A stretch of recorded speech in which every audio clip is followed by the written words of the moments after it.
We made USAA insurance to help you save. Take advantage of discounts when you cover your home and your ride. Discover how we're helping members save at USAA.com/bundle.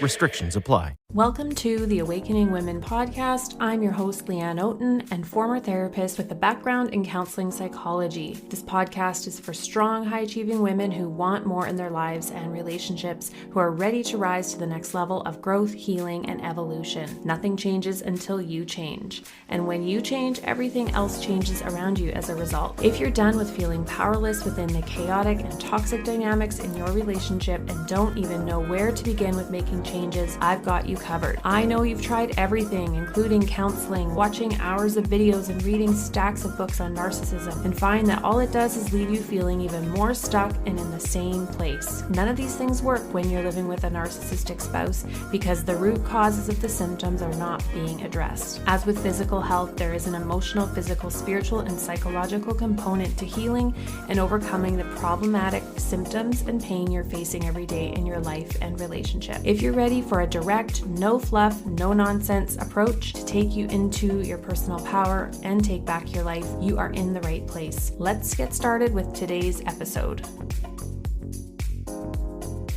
Welcome to this edition of the podcast. Today I've got my coffee. It's a snowy day. We're getting our first snowfall that's really not sticking here in Canada where I live. And I'm cozied up in my office and ready to chat with you about something here that I think that we all need to be aware of.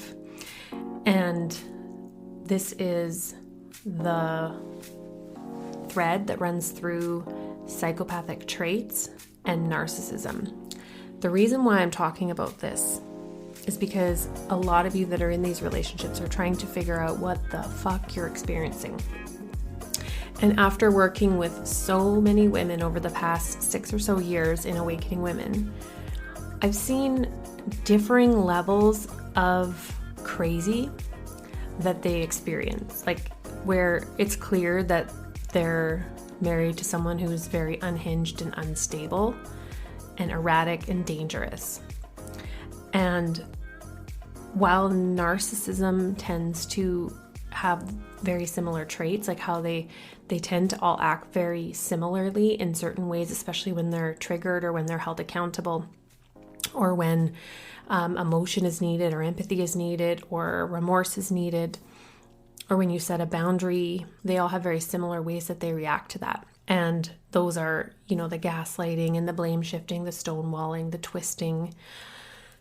And there's another level to this though. And I think it's important to talk about this because if you're in a relationship with someone who has some psychopathic traits or a lot of them, it adds another level to the insanity and chaos for you and your kids. So you need to be aware. And again, I've never been about labeling anyone, but I do think we need to be aware of the spectrum of mental health issues and psychiatric issues and character issues and personality issues.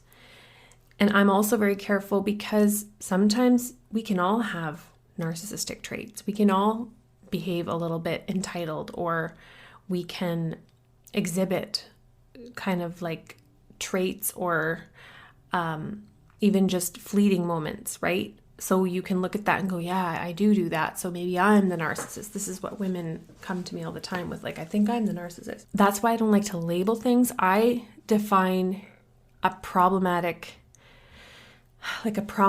personality type, let's say, or someone who has a character disorder, whose character is fundamentally flawed, is that they go around hurting people over and over and over again and don't care. They don't care to stop doing it. They don't care to see how it's impacting other people. And their character disorder is impacting their closest relationships. So this is with maybe not extended family as much, but definitely a spouse, and the children will always feel it. They'll always experience some kind of trauma from having a parent with these traits. So there are low-level narcissistic traits that exist on a spectrum, right? And the higher on the end of the spectrum, the more abusive and traumatic and toxic it is, right? And so this is true also for psychopathic traits. So we're going to talk about this today just so that you are aware. This is not to go around saying, yeah, I'm married to a psychopath. No, like we tend to have this really negative take on this, that it means that someone who's a psychopath is a murderer or a serial killer or hurts animals. Well, yeah, sure, that can happen on the very end of the spectrum if there's someone who has other comorbid, other mental health diagnoses with that. We're not going to go too far down this rabbit hole. So some psychopathic traits are things like antisocial behavior, that superficial charm where they just seem to impress everybody that they talk to. Everybody thinks they're so wonderful and amazing. Also, narcissism falls under psychopathic traits. This is why some of the traits and behaviors can overlap. The impulsivity and acting without thought, the callous, unemotional behaviors and traits, the inability to really feel into someone else's emotional reality, a lack of guilt, remorse, and empathy. I tend to, as many of you do, I tend to over guilt and over remorse and over empathize. Like I tend to go too far and take on guilt for just about everything. But my point here is to look at, like, I can be impulsive. I can go buy something that I know I probably shouldn't, or, want something nice because it makes me feel good. So then that could be like, oh, that's narcissism. So this has to be really taken into context to understand there's levels to this. And again, the barometer is, how is this person affecting those that are closest to them with their behaviors? Are they able to adjust and change and self-reflect and see where they're going wrong? Do they care enough to do that? Do they care that they're hurting someone with the way that they're behaving, the people that are closest to them? So that's the barometer for, all right, so we can all have some of these behaviors, but how do I know that this is a true personality disorder or something that's going to be very harmful? And you just have to look at your relationship, right? And if you're with someone who is very withdrawn and they are unempathetic and they're impulsive and they don't have an ability to emotionally connect with you or have any sentimentality, they don't have a sentimental side, so you're not able to kind of connect with them on sweet things and kind of feel that connection. And if they hurt you and do something to hurt you, there is no guilt, remorse, or empathy. In fact, it will be turned around on you, why it's your fault, or you do it too kind of stuff. So one study found that 29% of the general population exhibits one or more psychopathic traits, but only 0.6% are likely to fit the definition of a psychopath, right? This again is the whole thing with narcissism. It's very rare for somebody to get diagnosed, and we don't need to go into the rabbit hole of why that is. The reason why we need to know these things is so we can empower ourselves to realize and to know that this is not going to change. And we have to get to a place of realizing it's not and stop trying to change them and change ourselves. And some experts do believe that narcissism and psychopathy exist on the same continuum. So this is why a lot of the behaviors overlap. Some common signs of a psychopath, so these are the traits, and they may emerge during childhood and grow worse with age. And so you could have somebody that has all of these or someone just has a couple of them. It doesn't really matter, but it's just to be aware. The reason why I share this is because I have had emails from women who reach out to me and say things like, he's suddenly acting so eerily charming. He's suddenly being so doting and accommodating and trying to be supportive and sickly sweet. And he's buying me presents and doting on me and doing everything that I want. And it's creeping me out, right? Like it feels eerie to have somebody flip a switch just like that and become someone else. And I believe that that is something that comes from a psychopath perspective. Like there's something going on there that can cause that flip of a different personality. Now BPD can have that as well, but this is different. This is like you're literally with someone who just raged at you or was just nasty to you. And then they come in when you're crying and in a pile of tears to say all the right things and comfort you and they can spend the next few weeks or whatever just doting on you, and that quick switch. The other thing that women see when they're in a place where their partner knows that they're leaving, because they've already talked about the divorce, they've already talked that they want out, they've tried to have conversations about it, and then they see them start just acting like nothing's happening, or like everything's fine, like that conversation never happened, like everything's normal, and they're trying to be nice and ask what's for dinner, and they're whistling around the house, and they're trying to be affectionate and hugging and kissing and trying to have sex and bringing home flowers when you have told them that I'm done, like this is over.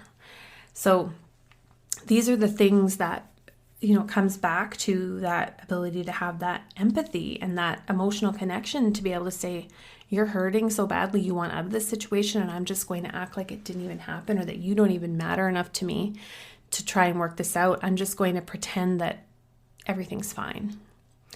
So that's why it feels weird, right? It feels eerie. And I hear women say this, like it feels creepy. It feels disgusting. Like I want to get away from him because this nicey sweet shit is making me sick, right? The other thing that they can do is they just start to act like the fact that you want a divorce is like no biggie deal. Like they're happy as a clam, life goes on, whatever. It's that quick switch, right? The quick switch from like, I love you, you mean everything to me, like I could care less about you, you mean nothing to me. It's so drastic, and it's shocking, and it's like having a rug pulled out from under you because of how quickly they switch from I love you to I hate you, like get away from me, you mean nothing to me. That can be really jarring and very traumatizing. So the first trait, and I'm getting this from verywellmind.com, so I'm not coming up with this on my so I'm just coming up with this from online to kind of broach this conversation from an educated place, at least. So it's superficial charm. Psychopaths are often likable on the surface. They're usually good conversationalists and share stories that make them look good. They also may be funny and charismatic as well. So again, that's a narcissistic trait as well. So this is where you have to be able to understand what it is you're experiencing. Pathological lying. Psychopaths tend to look good and get out of trouble. They also tell lies to cover up their previous lies, so they may have difficulty keeping their story straight, and sometimes they forget what they've said. If challenged by anyone, a psychopath will simply change their story again or rework the facts to fit the situation. Again, that is also a narcissistic trait. The grandiose sense of self-worth. A psychopath has an inflated view of themselves. They see themselves as important and entitled. Psychopaths often feel justified to live according to their own rules, and they think that laws don't apply to them. I do believe that's also a narcissistic trait. So you can see how this can overlap. Manipulative. Psychopaths are really good at getting other people to do what they want. They may play on a person's guilt while lying to get someone else to do their work for them. Lack of remorse. A psychopath doesn't care how their behavior affects other people. They may forget about something that hurt someone, or they may insist that others are overreacting when their feelings are hurt. Ultimately, psychopaths don't experience guilt for causing people pain. In fact, they often rationalize their behavior and blame other people. Shallow affect. Psychopaths don't show any emotions, at least not genuine ones. They may appear cold and unemotional much of the time, but when it serves them well, a psychopath might exhibit a dramatic display of feelings, usually that are short-lived and quite shallow. For example, a psychopath may show anger if they can intimidate someone, or they may show sadness to manipulate someone, but they don't really experience these emotions. This comes into play when women are about to leave, or they are serious about leaving, or they're threatening to leave, like how many times you said, I need out of here, I gotta leave, and on come the tears and the emotional displays. So you think, oh, maybe they get it this time. So that's part of the spectrum of narcissism as well. Lack of empathy. Psychopaths struggle to understand how someone else might feel afraid or sad or anxious. It just doesn't make sense to them, as they're not able to read people. A psychopath is completely indifferent to people who are suffering, even when it's a close friend or family member. Parasitic lifestyle. Psychopaths may have sob stories about why they can't earn money, or they might often report being victimized by others. Then they take advantage of the kindness of others by depending on them financially. A psychopath uses people to get whatever they can with no regard for how the other person may feel. Poor behavioral controls. Psychopaths struggle to follow rules, laws, and policies much of the time. Even if they set out to follow these rules, a psychopath usually doesn't stick to them for long. Promiscuous sexual behavior. Since they don't care about the people around them, a psychopath is likely to cheat on their partners. They may engage in unprotected sex with strangers, or they may use sex as a way to get what they want. Sex is not an emotional or loving act for a psychopath. Early behavioral problems. Most psychopaths exhibit behavioral problems at an early age. They may cheat, skip school, vandalize property, misuse substances, or become violent. A psychopath's misbehaviors tend to escalate over time and are more serious than their peers' behaviors. Lack of realistic long-term goals. A psychopath's goal might be to become rich or famous, but quite often they have little idea how to make these things actually happen. Instead, they insist that somehow they'll get what they want by they get what they want without putting in the effort to get there. Impulsivity. Psychopaths respond to things according to the way they feel. They don't spend time thinking about the potential risks and benefits of their choices.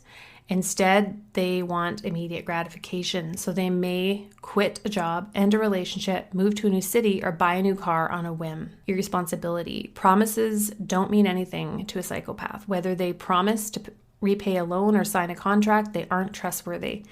They may shrug off child support payments, go deeply in debt, or forget about obligations and commitments. A psychopath doesn't accept responsibility for the problems in their lives. They see their issues as always being someone else's fault. Psychopaths frequently play the role of the victim and enjoy sharing stories about how others have taken advantage of them.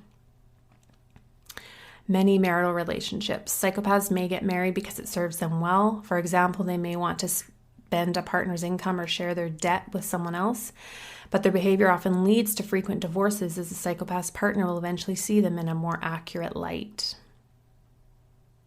So those are some of the things to consider. And again, I want to remind you that these overlap with narcissism. And I think the reason why this is important is the real sticking point for women in these relationships is they think that they're going to be that exception, that things are going to change and turn around for them.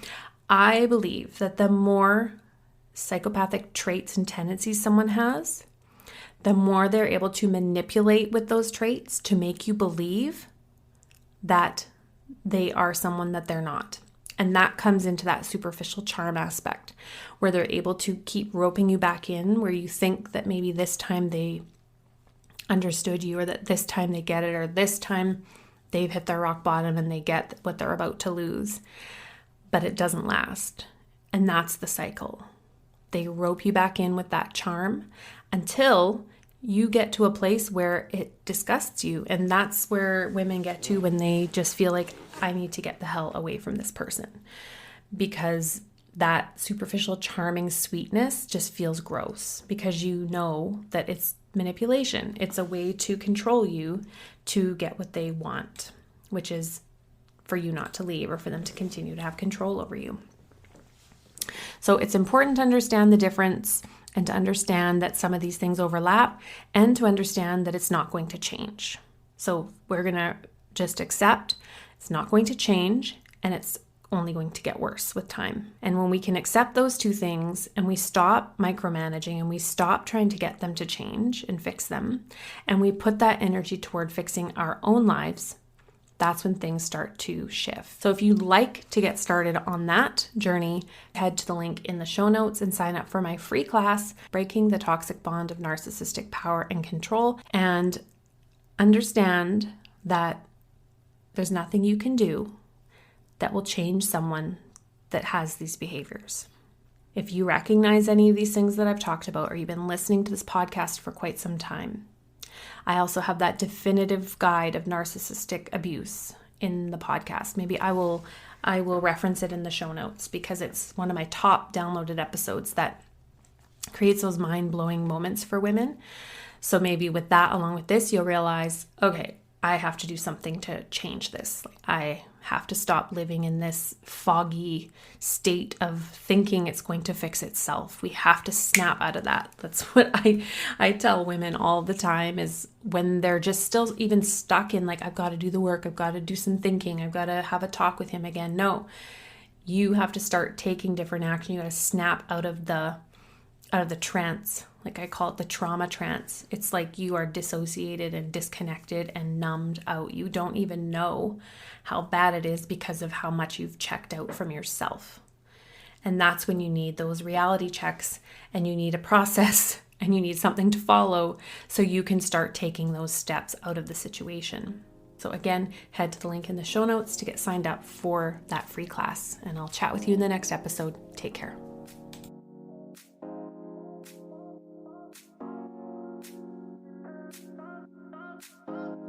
Thanks so much for tuning in to this edition of the Awakening Women podcast. If you loved this episode, please take a moment to share it and leave a 5-star rating and review. If you're ready to take your next step, head to the link in the show notes to sign up for my latest free class. Also, be sure to follow me over on Instagram at Awakening Women Official and join the conversation. Thanks so much for tuning in, and I'll catch you again in the next episode. Take care of yourself in the meantime, and I'll see you online.